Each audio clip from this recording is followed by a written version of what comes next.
A great musical theater composer passed away earlier this year, William Finn. His music is some of the most unhinged, raw, and heartfelt ever to grace the stage. Over 5 decades, Finn wrote unforgettable shows like Elegies, Falsettos, and the 25th annual Putnam County Spelling Bee. In this video, I want to pay tribute not just to his legacy, but to the musical language that defined his work, a style born from intuition, honesty, and a lack of formal training that made it deeply human. Before we begin, consider visiting my Patreon as either a free or paid patron. There you'll see updates about my work and my weekly reviews on musicals. And consider subscribing.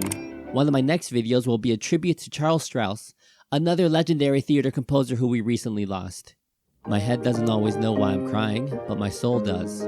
His music may not be perfect, but it is always honest. Finn had been on my mind for a while, ever since I played the chaotic keyboard 2-part for a production of Spelling Bee. Not long after, I coincidentally moved to the same town where he grew up, and even rehearsed with a community orchestra in his former high school. Before understanding his musical language, we must understand his background. Finn, as a child, was a strong lover of performing and musical theater, playing nicely as a child in Guys and Dolls, and then being obsessed with Bye Bye Birdie, his new favorite musical at the age of 8. He never received formal musical lessons, but received a guitar for his 13th birthday bar mitzvah. He taught himself the guitar and piano, and proceeded to attend Williiam College studying English literature, where Stephen Sondheim attended. While there, he was inspired by Sondheim, who was only now making a name for himself with Follies and Company in the 1970s, and urged by his friends to write musicals to perform while at Williams. There, he also tried music classes too. "I have no musical training," says Finn, who claims to have flunked 3 of the basic harmony courses he's taken. "So I bang it out on the piano till I get it right, or until Michael Starobin comes over and shows me how to get it right." After college, Finn took on various jobs before writing his first major work, In Trousers.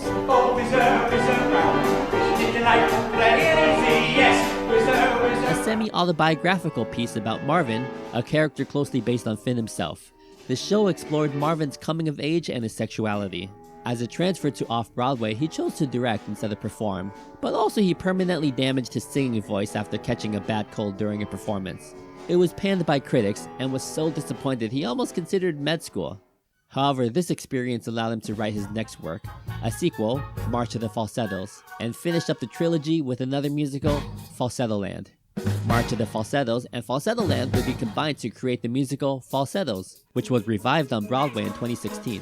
The neighbors relax after work. How was your day at the hospital? It was wonderful. For the first time in months, nobody died. Yay! His most autobiographical work would come in A New Brain. In 1992, he was rushed to the hospital due to AVM, which happens when arteries and veins in the brain get a bit tangled and rupture. After surgery, Finn felt like he had a new brain and wrote this work. Some of his most memorable work would come from this truthful and most vulnerable part of his life, his thinking, his feelings. You gotta have heart and music. You gotta have heart and music. Heart and music make a song. When you're not working, what do you like to do? I love watching television. Yeah, what are you into? What are you binging? My favorite show of all time is Project Runway. Yeah, me too. Are you watching the new season? Uh-huh. Oh, okay. We could talk about that for an hour. Uh-huh. Bill loved to be entertained, would ask time and again to hear people's personal stories. Maybe that's also why he loved reality TV. If it's a genre famous for the manipulation of truth, that echoed his approach. Find entertainment in truth, find truth in entertainment. But with openness came anxiety and perhaps a bit of ADHD. He was famously hard on himself, often feeling his work was never good enough or new enough. That anxiety is everywhere in his music, sometimes even in the form of musical chaos. Take the baseball game from Falsettos. It's jittery, fast, off-balance, full of cross rhythms and unexpected accents. It mirrors the inner world of the characters. We're sitting and watching Jason play baseball. We're watching Jason play baseball. We're watching Jewish boys who cannot play baseball, play baseball. We're watching Jewish boys who cannot play baseball, play. I hate baseball, I really do. Unlike the rest of you, I hate baseball. We really wish he'd take this more seriously. I like how he swings the bat. Yeah, it's good how he swings the bat.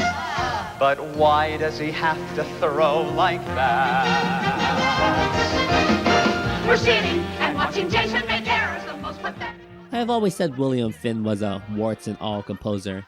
His music can, at times, be tough to understand or digest, as if it is far from your average Broadway musical, but it strikes a visceral chord. The second element that surprisingly defines his musical language is his lack of musical training. As mentioned, he never took any formal classes in music, and it influenced heavily how he plays and sings music, and how he thinks about and writes his songs. When composing the start of an idea, he does it fairly conventionally, and honestly something I do frequently myself when writing songs. An earlier jaunt through Central Park to visit an East Side pal ushered the curtain raiser into his brain. First I thought of 4 Jews in a room pitching. Then the melody came to that. I just kept on repeating it over and over until I got it on paper. 4 Jews in a room pitching. 4 Jews in a room plot a crime. Finn admits that his music is word-led, but only up to a certain point. I have to write the first line first. Then I write the music and dummy in the words. But my dummies are good, so when I go back to write the whole thing, it's not hard. But without that opening line, I cannot write the song. How he structures the rest of the song and the phrasing is where his characters shine. Michael Starobin is an incredible and legendary arranger and orchestrator, working on every William Finn show from the first one, In Trousers in 1978, up into the most recent productions of the TV movie adaptation of The Emperor's New Clothes he wrote for HBO in 2018. Besides his work with Finn, he also orchestrated other shows such as Sondheim's Assassins and Sunday in the Park with George. Starobin says, he's not a trained musician, but he plays the piano well, and he has his own way of writing down notes on yellow legal pads. He painstakingly works out the melody and the accompaniment. Above the words, he writes which notes he wants, A sharp or B or C. Then I used to bring my tape recorder over to his apartment and record him playing and singing each number. He knows exactly what he wants. When he played a song from In Trousers, Nausea Before the Game, it had a very tricky rhythm, the most quirky piece I've ever heard. I notated it as 12/8 time, which is unusual in itself, and Billy said, no, that isn't what I want. He actually wanted something that doesn't exist, 11.5/8 time. He makes his own rules, his own music. Finn's music was distinctive in the way he combined wordplay, metric surprises, and unpredictable line lengths with direct emotional melody. It's the promise of a perfect life, a perfect house, a perfect wife she'll be. It's the promise of a perfect star, who's me.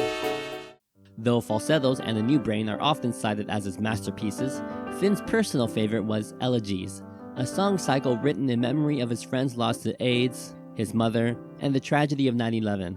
It's intimate, mournful, and deeply loving. You cry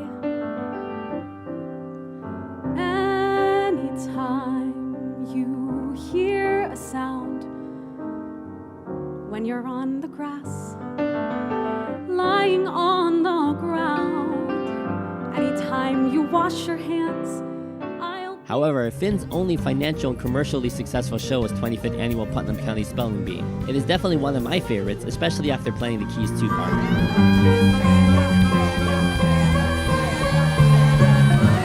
Yes, it is! At the surface, it paints itself as an unhinged comedy about children competing in a spelling bee. But as we learn more about these characters, especially with Finn's strengths in writing, we see these multi-layered and somewhat broken characters, such as Marcy Parks, who excels at everything she does but is still ultimately unhappy. In her song, I Speak 6 Languages, the accompaniment and the style of the song changes unexpectedly and contrastingly. Here are the types of things we get into the song.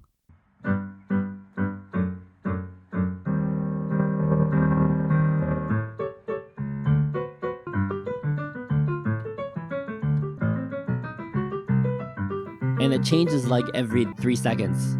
And keep in mind that these phrases are not typical bars of 4 or 8 you'll find in somebody who is musically trained. Instead, we get random bars of 6 and even half measures. Being somebody who writes emotionally and from his heart, Finn isn't bound by musical training and keeping his songs traditionally structured, resulting in a music that somehow feels as if it flows more freely and naturally. Another character is Olive Ostrovsky, a shy and thoughtful girl whose mother is in an ashram in India and whose father is always away working, too busy to show up for her. In Act 2, she imagines what it would be like if she sang to her if they actually said, I love you. What follows is the I Love You song, one of the most heartbreaking moments in musical theater. It follows with warmth and imagined affection, but slowly reveals the deep loneliness and longing underneath. The tight harmonies, especially at the end, capturing the bittersweet mix of fantasy and pain. It's not just about being loved, it's about wanting to be loved and not knowing if you ever will be. It's a song that is built with the flavor of an Indian raga scale for some sections. The rest of the song follows a solid structure that unfolds very naturally, with the choices of notes and phrases that really emphasize the heartbreak and the longing. I really have nothing to say about this song, except for it's amazing, so go listen to it. If I go to Washington, will I be on William Finn didn't write just for Broadway, he wrote for himself, for people like him. For anyone who's ever felt too much and been told that they're too loud or too weird or too emotional. His music may be messy, but that messiness is the beauty. It's real, it's brave, and it reminds us that imperfection is sometimes the closest we can get to the truth. We'll miss him and remember his legacy left on musical theater. Thank you for watching.